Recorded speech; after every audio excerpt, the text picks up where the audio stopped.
ओम शांति। सभी ब्रह्मावत्स ब्रह्मा बाबा की अव्यक्त वाणियों को सुनेंगे।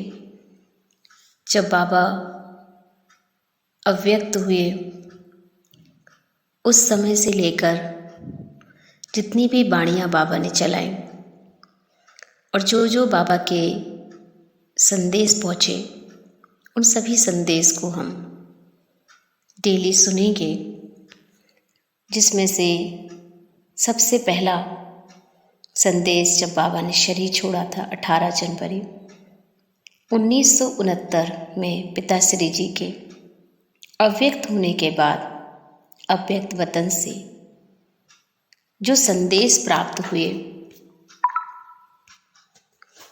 वो गुलजार दादी के माध्यम से बाबा ने जो जो सभी को इशारे दिए पुरुषार्थ को लेकर, वो हर रोज एक संदेश बाबा का अवश्य सुनेंगे, जिसमें से आज पहला दिन है और आज हम 3 संदेश सुनेंगे। और 3 संदेश में बाबा ने 5 बातों पर बहुत गहरी चर्चा की। कुछ दृश्य दिखाए बाबा ने और उन दृश्यों के आधार पर बच्चों को पुरुषार्थ की शिक्षाएं दी। तो वो कौन कौन से दृश्य थे, कौन सी शिक्षाएं थी, वो सारी चीज़ों को हम आज से शुरू करते हैं। तो सुनते हैं प्यारे बाबा के संदेश। पहला संदेश है, आज जब हम वतन में गए तो शिव बाबा बोले, साकार ब्रह्मा की आत्मा में आदि से अंत तक 84 जन्मों के चक्र लगाने के संस्कार हैं। तो आज भी वतन से चक्र लगाने गए थे। जैसे साइंस वाले रॉकेट के द्वारा चंद्रमा तक पहुँचे हैं और जितना चंद्रमा के नज़दीक पहुँचते गए उतना इस धरती की आकर्षण से दूर होते गए हैं। पृथ्वी की आकर्षण खत्म हो गई है। वहाँ पहुँचने पर बहुत हल्कापन महसूस होता है। जैसे तुम बच्चे जब सूक्ष्म वतन में आते हो तो स्थूल आकर्षण खत्म हो जाती है, तो वहाँ भी धरती की आकर्षण नहीं रहती। यह है ध्यान द्वारा और वह है साइंस द्वारा। और भी एक अंतर बाप दादा सुना रहे थे कि वह लोग जब रॉकेट में चलते हैं तो लौटने का कनेक्शन नीचे वालों से होता, लेकिन यहाँ तो जब चाहे जैसे चाहे अपने हाथ में है। इसके बाद बाबा ने एक और दृश्य दिखाया। तो पहला दृश्य हम समझ चुके हैं कि किस तरह बाबा ने हमें ऊपर जाने का एक बहुत सुंदर रॉकेट के समान यंत्र दिया है कि संकल्प शक्ति से हम बाबा के पास पहुंच करके बाबा से मिलन मना के जब चाहे मिलें, जब चाहे वापस आ जाएं और एकदम हल्कापन, मन की शांति का अनुभव हम कर सकते हैं। दूसरा दृश्य बाबा ने फिर दिखाया कि एक लाइट की बहुत ऊंची पहाड़ी थी और उस पहाड़ी के नीचे शक्ति सेना और पांडव दल था। ऊपर में बाप दादा खड़े थे। उसके बाद बहुत भीड़ हो गई। हम सभी वहाँ खड़े ऐसे लग रहे थे जैसे साकारी नहीं लेकिन मंदिर के साक्षात्कार मूर्त खड़े हैं। सभी ऊपर देखने की कोशिश कर रहे थे लेकिन ऊपर देख नहीं सके। जैसे सभी बहुत तरस रहे थे। फिर थोड़ी देर में एक आकाशवाणी की तरह आवाज़ आई कि शक्तियों और पांडवों द्वारा ही कल्याण होना है। उस समय हम सबके चेहरे पर बहुत ही रहम दिल का भाव था। उसके बाद फिर कई लोगों को शक्तियों और पांडवों से अव्यक्त ब्रह्मा का साक्षात्कार, शिव बाबा का साक्षात्कार होने लगा। फिर तो वह सीन देखने की थी। कोई हंस रहा था तो कोई पकड़ने की कोशिश कर रहा था और कोई तो प्रेम में आंसू बहा रहा था। लेकिन सारी शक्तियां आग के गोले के समान तेजस्वी रूप में स्थित थी। इस पर बाबा ने सुनाया कि अंत समय में तुम्हारा यह जो व्यक्त शरीर भी बिल्कुल स्थिर हो जाएगा। अभी तो पुराना हिसाब किताब होने के कारण शरीर अपनी तरफ खींचता है, लेकिन अंत में बिल्कुल स्थिर और शांत हो जाएगा। कोई भी हलचल न मन में न तन में रहेगी। जिसको ही बाबा कहते हैं देही अभिमानी स्थिति। दृश्य समाप्त होने के बाद बाबा ने कहा, सभी बच्चों को कहना कि अभी देही अभिमानी बनने का पुरुषार्थ करो। जितना सर्विस पर ध्यान है उतना ही इस मुख्य बात पर भी ध्यान रहे कि देही अभिमानी बनना है। तो ये थे बाबा के 2 पॉइंट पर खास संदेश जो बाबा ने दिए।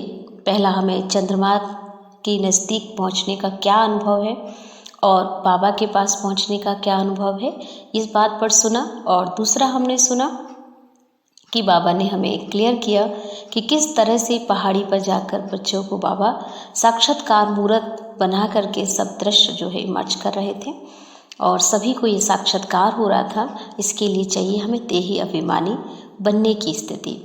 तो ये थे हमारे 2 पॉइंट पर बाबा का एक संदेश। अब दूसरा संदेश क्या है बाबा का, वो सुनते हैं। आज जब हम वतन में गए तो बाप दादा हम सभी बच्चों का स्वागत करने के लिए सामने उपस्थित थे और जैसे ही मैं पहुंची तो जैसे साकार रूप में दृष्टि से याद लेते थे वैसे अनुभव हुआ, लेकिन आज की दृष्टि में विशेष प्रेम के सागर का रूप इमर्स था। एक एक बच्चे की याद नैनों में समाई हुई थी। बाबा ने कहा, याद तो सभी बच्चों ने भेजी, लेकिन इसमें 2 प्रकार की याद है। कई बच्चों की याद अव्यक्त है और कईयों की याद में अव्यक्त भाव के साथ साथ कहीं ना कहीं व्यक्त भाव भी है। तो व्यक्त भाव मिक्स भी है। 75 बच्चों की याद की अवस्था थी, लेकिन 25 की याद मिक्स थी। फिर बाबा ने इस सभी को स्नेह और शक्ति भरी दृष्टि देते हुए गिट्टी खिलाई। पर एक बहुत ही प्यारा सा रोटी का टुकड़ा खिलाया। फिर एक दृश्य इमर्ज हुआ। क्या देखा, सभी बच्चों का संगठन खड़ा है और ऊपर से बहुत फूलों की वर्षा हो रही है। बिल्कुल चारों ओर फूल के सिवाय और कुछ देखने में नहीं आ रहा था। बाबा ने सुनाया, बच्ची, बाप दादा ने स्नेह और शक्ति तो बच्चों को दी ही है, लेकिन साथ साथ दिव्य गुण रूपी फूलों की वर्षा शिक्षा के रूप में बहुत की। परंतु दिव्य गुणों की शिक्षा को हर एक बच्चों ने यथाशक्ति ही धारण किया है। इसके बाद फिर दूसरा दृश्य इमर्ज हो गया। ये था बाबा का दूसरे संदेश का पहला दृश्य। अब दूसरा दृश्य बाबा ने दिखाया। इसके बाद दूसरा दृश्य था कि 3 प्रकार के गुलाब के फूल थे। एक तो थे लोहे के फूल, दूसरे थे हल्के पीतल के और तीसरे थे रियल गुलाब के। तो बाबा ने कहा, बच्चों की रिजल्ट भी इसी प्रकार है। जो लोहे का फूल है ना, ये बच्चों के कड़े संस्कार की निशानी है। जैसे लोहे को बहुत ठोकना पड़ता है, जब तक गर्म ना करो, हथौड़ी ना लगाओ तो मुड़ नहीं सकता।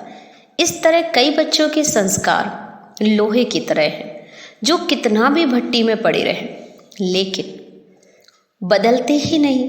दूसरे हैं जो मोड़ने से व मेहनत से कुछ बदलते हैं। तीसरे वह जो नेचुरल ही गुलाब हैं।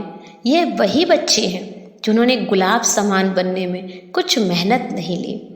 जैसे सुनाते हैं कि सुनाते बाबा ने कहा, रियल गुलाब के फूल को अपने हाथ में उठाकर थोड़ा घुमाया।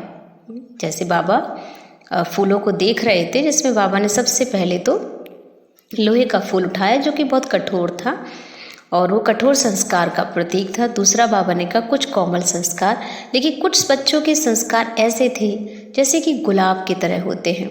तो बाबा ने गुलाब का फूल उठाया और हाथ में रखा और उसे थोड़ा सा घुमाया और घुमाते ही उनके सारे पत्ते गिर गए और सिर्फ बीज रह गया।